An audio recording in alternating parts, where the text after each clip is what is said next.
This is an anime recap video, and in this video, I'm going to show you a reincarnated girl named Ivy, who becomes a powerful tamer after her parents banish her from the family. The story starts with Famisha desperately escapes under the moonlight as her village people chase after her. The village chief, her father, proclaims that she will bring misfortune to their village. He thinks that those with no stars should not be allowed to exist in this world. Day breaks, and our reincarnated girl rushes to her various hiding places around the forest. She retrieves her magic bags and stashes them with cookware, books, potions, and other essentials. Famisha is just relieved that her pursuers only found her hiding place that was close to the village. It is then revealed that she was killed in her past life and is reincarnated to this world. She has hazy memories of that past life and only receives whispers from her former self at certain times. Famisha informs her old self that she has given up on happiness long ago because of everything she has been through so far. She retrieves her dagger and makes the resolution to cast out her village from her heart since they have rejected her. Our reincarnated girl tries to proceed forward but is unable to climb a hill, causing her to tumble down and almost fall over the cliff. Our reincarnated girl wishes she had useful skills like everyone else. Her past self advised her not to complain about the way she was born, otherwise nothing would ever start for her. She heads down the cliff and finds a dumping ground. The excitement on her face suggests that this is not her first dumpster dive. Famisha rummages through the trash and finds some clothes. A map falls out of one of the pockets, and she picks it up as it could make her journey easier. Our reincarnated girl also finds some expired potions. Even though their color has changed, she feels like they might still be usable. She finds it ironic that an unwanted child like her survives on trash that no one wants. Her thoughts are interrupted when she hears a tamer approaching. The man feeds his slimes by ordering them to eat the trash. She realizes that he's after her when the man alerts his colleague that our reincarnated girl couldn't have gotten far. He speculates that she went to Lof, which is the nearest village, but they feel like the chief has gone too far by putting a bounty on a little girl. Our reincarnated girl listens in horror as the men reveal that the detail is dead or alive. She takes it as the village head has the intention to eliminate her. She quickly puts some distance between her and her pursuers but ends up falling down a cliff. She's saved when her bag snags on a branch. She gets injured and must use multiple heal potions because they are old and lack potency. Our reincarnated girl later comes across a clear river and decides to take a plunge. The freedom to relax is new to her because she has spent her whole life hiding. She promises to be bold and resolute because that is what she always intended to do. The fortune teller also advised her to be like that. She also told her to disguise herself as a boy when she travels because it'll be less dangerous. Our reincarnated girl cuts her hair and changes her clothes into something more appropriate. She also decides to change her name to match her new identity. Her past self suggests the name Ivy because it's the name of a plant that thrives even when stepped on. As she proceeds forward, her attention is drawn to a slime that emits orbs of light. Ivy finds it so cute. Upon closer inspection, she checks her monster compendium and finds out that it's a rare slime with no name. The creature gives her a smile while she reads that it's referred to as the weakest slime or the disintegrating slime. It's the weakest of its kind, just like her, so she resonates with the creature. A sudden light breeze of wind blows the slime across the meadow. She reads that the slime is so weak that it can disappear with just a poke. It will also disappear if the wind blows too hard. She carefully helps it up as it struggles to reorientate. She learns its lifespan has been confirmed to be under a day because it's so weak. A look of sadness is seen on her face after hearing this. This due to rare encounters and their short lifespan. Everything about them remains unknown. A stronger gust of wind blows the slime again, but Ivy saves it before it falls into the river. She decides to stay with it since it is destined to disappear. That night, Ivy reveals that humans in Origo receive skills when they turn 5 years old. Her father has 2-star carpentry and processing skills. Her mother has 2-star needlework skills and a 1-star mending skill. The gods decide the skill and the number of stars one gets. Everyone's future is decided by these standards. When Ivy was 5, she received a taming skill, which is the ability to tame monsters and win them over. Unfortunately, she didn't receive any stars. Our reincarnated girl is a starless tamer. She can't even tame small animals, not to talk of monsters. Everyone in the village's attitude changed when they found out. Even her kind father and mother gave her the cold shoulder. Her place of belonging was gone. She told the slime about her past life and the fortune teller who taught her so much and gave her lots of books to read. One of her magic bags was given to her by the fortune teller. It holds a lot of things without feeling heavy, which is handy. Ivy starts to cry when she reveals that the fortune teller passed away recently, and with that death, she feels like she has lost everything.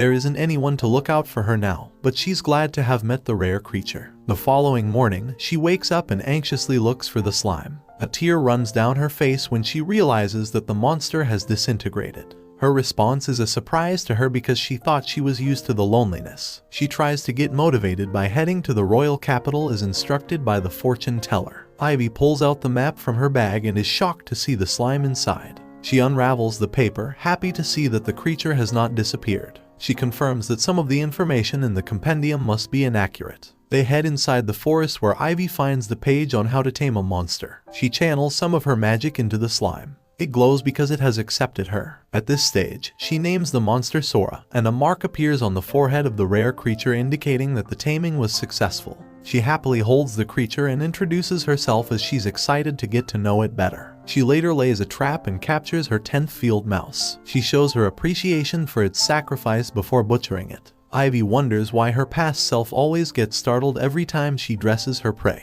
She begins to wonder what her lifestyle was like in her past life. As Ivy speculates, she neatly packs the broken down meat into leaves. She informs Sora that they will feast that night. Our reincarnated girl has taken a page from Moda's book as she keeps her slime stashed in one of her bags too. Ivy gets her map out again, but the royal capital is not even depicted on it because it's so far away from her current location. So she decides to head to the town of Otwa first. A sudden breeze comes in again and almost blows Sora away, but Ivy catches him in time. Her attention is drawn when she senses that something is coming toward them, so she quickly escapes into the trees. Shortly after, a unit of monster ants passes by. She breathes a sigh of relief when they leave without incident. As she holds Sora, she realizes that he has gotten a little bigger and heavier. The sting from the wound on her face becomes obvious to her. Our reincarnated girl speculates that she got a cut from the branches earlier. She feels like she needs to tend to it before it festers. She pulls out multiple expired blue potions and rubs them on her face till the wound heals,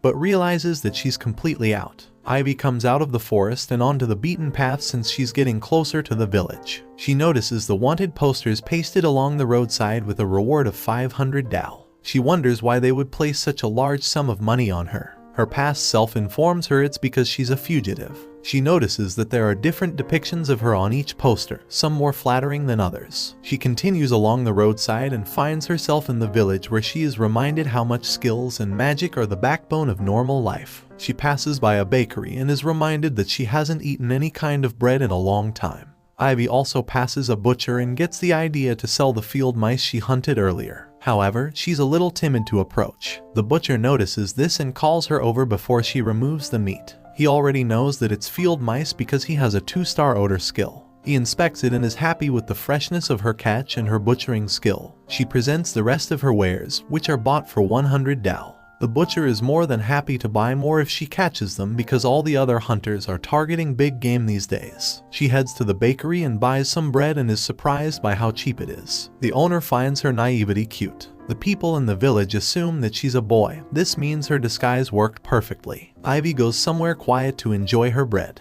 She gives half to Sora, but the slime doesn't want it. She learns that the creature means no when it spreads itself out. She wonders what type of food this rare slime eats. The following day, Ivy goes into the forest and gets a large haul of field mice. As she returns to town, she comes across a dumping ground where she finds plenty of expired potions. As she sorts them out, Sora jumps on the pile of blue potions and ingests them. Ivy thinks that he can dispose of trash. The ability to dissolve inorganic materials is something only high-level rare slimes can do. She tests this out by placing a vase for it to eat, but Sora turns his face. After a few more tries, she realizes that the creature only likes to eat blue potions. She pleads for it not to eat everything as she also needs it. Ivy returns to the village and sells her haul for 250 dal. She heads to the bakery to get a variety of breads, and the owner even throws a free one for her. She goes to the nearby stream to clean off before eating her bread. Ivy relishes this moment, wishing it could last forever. She makes her way back to the village and stumbles on some adventurers. She is spotted by her pursuers, but they don't recognize her because of her changes. They rather tease her, thinking she's a little boy.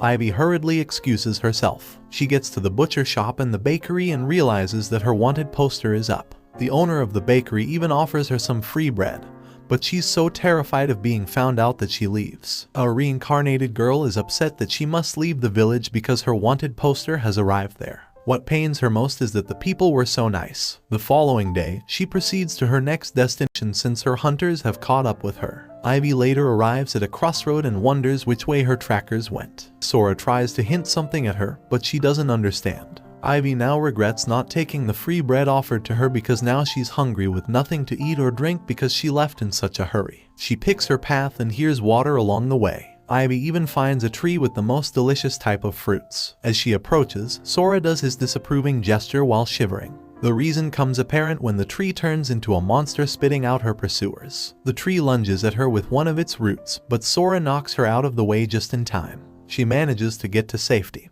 but she loses strength due to the wound she sustained on her arm. As she loses consciousness, our reincarnated girl notices Sora jumping on the wound and thinks that her slime is eating her since some digest people. Ivy looks at the slime and believes that it will eat him, but realizes that she is an unwanted child and there's no place for her in this world, so she should probably be dead. Just then, she falls unconscious and thinks about her life. Her mother gave birth to her, and her father decided to call her Famisha, revealing that she will bring happiness to their life. 3 years later, she sits with her family and eats some bread. Her brother teases her, saying that she is eating like a wolf, but our reincarnated girl informs him that she wants to grow up, and for this, she wants to eat a lot. At the house, her sister Facilla tells her to use some everyday magic so that she can be helpful to their family.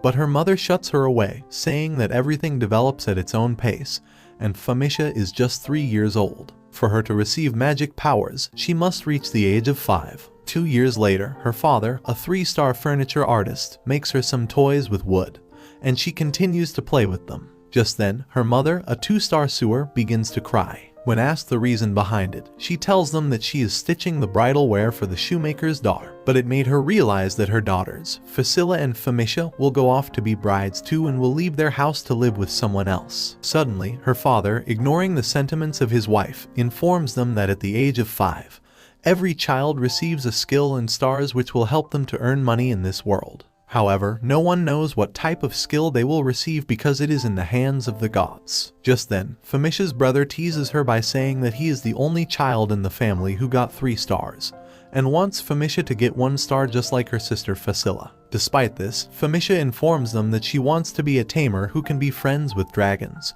griffins, and all kinds of monsters. Hearing this, everyone starts making fun of her, revealing that taming is the lowest skill in this world. But their laughter is stopped when someone knocks on the door. A woman named Miss Luba enters the house and informs them that the time for Famisha to be gifted with her skill has arrived, and she's here to offer a prayer of good fortune to her. Just then, it is revealed that when Famisha turned 2 years old, she started claiming that she got reincarnated into this world from another world. Her mother was worried that if she will be able to use magic or not, and for this, she summoned Miss Luba to look at this situation. Miss Luba, who is the fortune teller of this world, dismisses her concern, saying that her daughter will use magic. She then tells Famisha not to say anything about her reincarnation to anyone.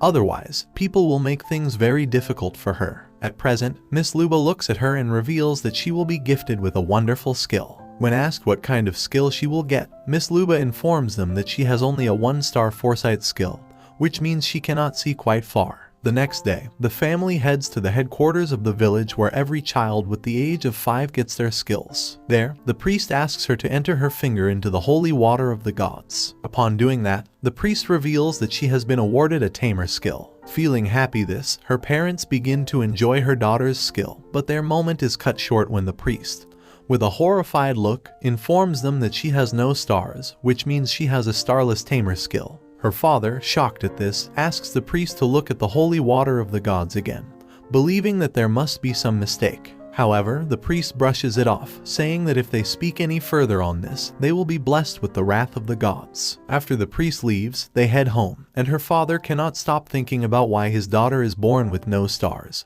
while his other son and daughter have 3 and 2 stars. His wife, Famisha's mother, tries to calm him down, stating that there must be a mistake. Instead of listening to her, he starts questioning her loyalty to him, saying that Famisha is not his daughter and she must have an affair with someone else. This causes her to fall to the ground and cry. Famisha tries to help her mother out, but her brother grabs her from her arm and throws her out of the house. She asks for her sister and her father's help, but they turn their backs on her. After being thrown from her house, she runs into the chief of the village, who informs other villagers that a starless girl is in their village, and if they don't kill her, then the wrath of the gods will soon be upon them. Hearing this, Famisha starts running away, but some kids hit her with stones, causing her to bleed heavily from her head. After running for so long, she enters the nearby forest and begins feeling hungry. She tries to eat some berries, but due to heavy rain, she runs away to the nearby cave. There, she tries to make fire to save herself from the cold but ends up falling unconscious after using the magic multiple times. After waking up, she sees Miss Luba sitting in front of her. Miss Luba informs her not to use magic multiple times, otherwise, she will lose her life because of her weak body. She also informs her that her foresight already told her that this will happen to her, but she wasn't able to see why she ended up like this. She then gives Famisha her bag and book, telling her that whatever she puts in the bag will become light, and the book contains magical information which will help her as long as she is alive. She then tells her that one day, she will set off on a journey to see the world with her own eyes and broaden her perspective. And when she does, she tells her to go to the town neighboring the royal capital. There, if she finds a place for herself to live without any trouble, then there is no need for her to travel anymore. She then continues that if she finds any friends, then she must tell them about herself and having no stars because it will help them to believe in her, and when the time comes, they will become her allies and fight alongside her. Just then, Famisha asks Miss Luba why she is so nice to her while the others hate her and even tried to kill her. To which Miss Luba informs her that long ago, no one had skills or stars, but they still worked with each other and lived happy lives. Hearing this, Famisha feels happy and vows to do her best. A few days later, Famisha starts feeling lonely as Miss Luba stopped paying visits to her. Famisha, feeling hungry, traps a mouse and she starts eating it. Just then, she hears someone approaching her hideout and wonders how they know her hideout. She follows them to the town, and upon reaching the headquarters, she is shocked to hear that Miss Luba has died due to a cold fever. She feels bad at this, revealing that Miss Luba was the only person in this world who was nice to her. Just then, she sees her father approaching the chief of the village. The village chief tells him that he told Miss Luba multiple times to stay away from the starless girl, but she didn't listen to him, and due to this, she got cursed by the starless girl and died. Therefore, he wants no more casualties in the wrath of the gods and tells him to kill her daughter. Hearing this, Famisha's father agrees and decides to kill her daughter, revealing that there is no place for a starless girl in this world. Not wanting to believe that her own father wants to kill her, Famisha cries with heavy pain, and before they can kill her, she wakes up to find Sora jumping on her body. Shocked at this, our reincarnated girl wonders how she is alive but realizes that Sora has a healing ability, and due to this, he healed her wounds. Just then, Sora starts speaking, causing our reincarnated girl to cry and believe that she is not alone anymore and she has someone who she can talk to. The next day, as Ivy woke up from her sleep, she was greeted by the caretaker of the adventurer field, who wished her good luck for her trip to the forests. Ivy thanked him for his kind words and went to the city, believing that the caretaker didn't realize she was a girl. On the way, she met a lot of adventurers who asked her about her health and told her if she needed any help, she just had to ask. Ivy also thanked them for their generosity but wondered how everyone knew who she was. At the forest, she came upon the destroyed traps which she had set up for the field mouse,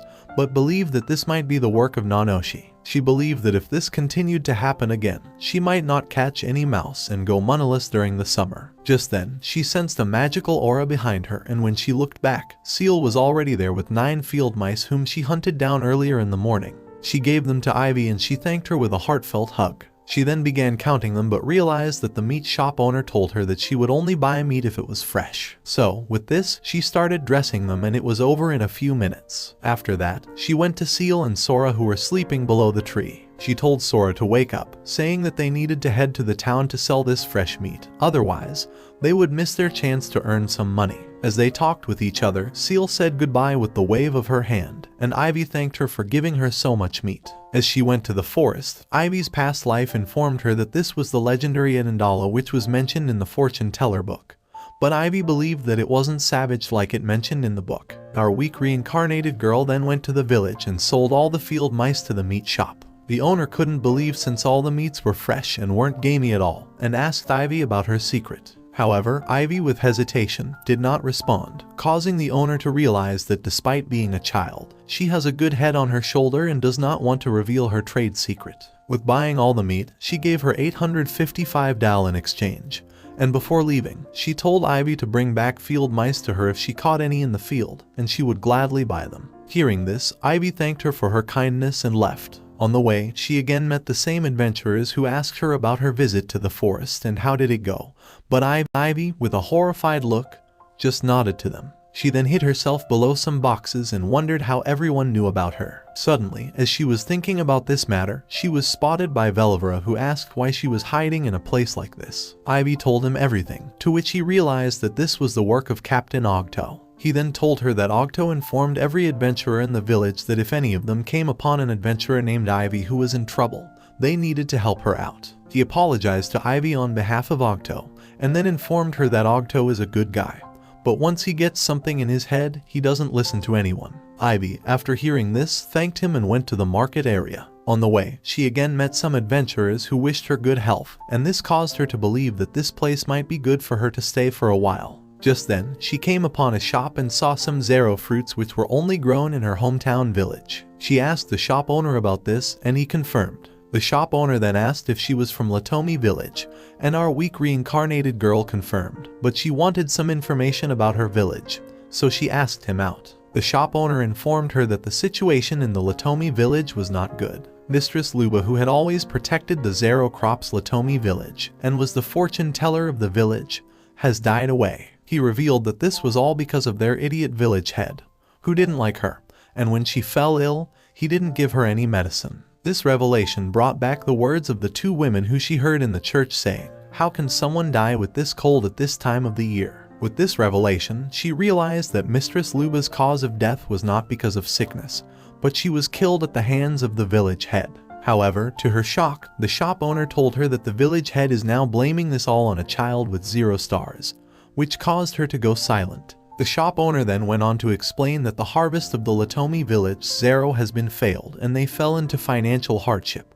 And with this, the village head has been trying to reduce the number of mouths to feed. Some of the villagers rebelled, took their families, and left the village, and others, who defied the head, were thrown out of the village. With all this revelation, the shop owner asked Ivy how she ended up in this town, to which she told him that her family sided with the village head and that caused some problems, and due to this, she ran away. Hearing this, the shop owner gave her a zero fruit and encouraged her to do her best, and she happily agreed. At night, she was thinking about her family and her village, and how they fell into the drastic situation, but then realized that she now has some friends who are kind to her, and most importantly, she has the memories of her past life. With this, she ate the zero fruit and revealed that this was the flavor she tasted when she was little. Suddenly, the past memories of Mistress Luba flooded into her mind, where the fortune teller told her to go to the neighboring town of the royal capital, and our weak reincarnated girl realized that she needed to remember this memory. The next day, after waking up, she again met the adventurers from yesterday, but this time, she greeted them with happiness and told them that she would do her best in the forest today. At the forest, she set some traps for the field mice, but suddenly sensed the movements of people. She asked Sora to quickly get inside her bag, and he obliged, but to her shock, the people were the same adventurers who tried to bully her a few days ago.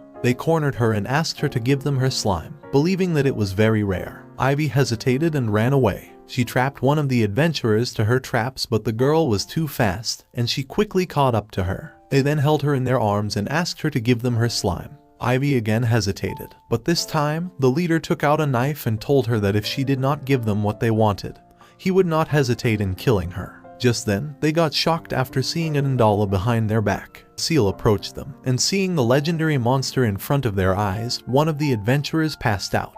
The other one tried to run away, but Seal caught up to him with her immense speed and then kicked the hell out of him. She then handed them over to Ivy, who thanked her for saving her life. Just then, Seal sensed something and headed back to the forest. It was Ogto and Velivera, who were patrolling the forest and hurried here, after hearing a monster's roar and human screams. They asked about her health and she revealed she was fine, however, they got shocked after seeing the 3 stars adventurers unconscious. At the Adventurers Guild, Ogto told her that the captured adventurers were wanted criminals in some crimes including a murder, and the Adventurers Guild was investigating them, but they did not have any proof about them. However, due to her help, they got them now, and for capturing those 3 stars criminals, she would be paid with reward money. Just as Ivy was wondering about this, Ogto informed her that the Adventurers Guild pays 5,000 dal for an average criminal, 2 gidal for a murderer, and for 2 murderers, they also offer a reward of 1 ladle each. With this, he told her that she would receive 2 ladle and 3 gittle. Our weak reincarnated girl, shocked at this, wondered what she should do. But Ogto presented her the reward money and told her to register an account in the trade guild, revealing that carrying this large amount of money would lead her to trouble. He then took her to the trade guild and registered her in it. The trade guild gave her a white plate, and Ogto informed her with that plate she could withdraw her funds at the trade guild in any village or town. Our weak reincarnated girl thanked him for his kindness, but was met with the ferocious look from Belivra, who upon arriving, told Ogto that he was looking for him and then scolded him for wandering around without telling him. They then told her about this town's signature dish, a nanoshi skewers, and wanted to treat her with it, to which Ivy happily agreed. They headed to town's famous shop and ate the nanoshi skewers, which Ivy found very delicious. The shopkeeper who was making this nanoshi skewers revealed that she holds a 4-star cooking skill, and there aren't many in this town who have a 4-star skill. Hearing this, they began talking about each other's skills and asked Ivy about hers. Ivy revealed that she has tamer skill, but when asked how many stars she has, our weak reincarnated girl got silenced. This caused the adventurers to realize that they shouldn't have asked her this question. With this, both of them cheered her up, saying people with a lot of stars are totally useless because they fail to make use of their skill and end up taking the wrong path in their life. However, they believe that Ivy has only 1 star, but didn't realize that she was born with 0 star. The next day, Ivy waved them goodbye, revealing that she promised the fortune teller that she would live in the neighboring town of the royal capital. She thanked them for their kindness, and Ogto, with a happy smile, told her that he would look forward to meeting her again. Just as she left, Belivra informed Ogto that he inquired information from the Latomi village, and found out that the villagers who left the village, Ivy's name was not on any of them. He revealed that most people left the village as whole families, but there was one 8-year-old girl who ran away. This revelation caused them to believe that Ivy has a secret, and because of that, she was hiding her gender. Guys, please do 3,000 likes and subscribe to support the channel. Please, it will help me create more videos. The next day, as they headed to the next city, Sora ran ahead with full of energy, and Ivy chased him. She told him to slow down, but he didn't listen.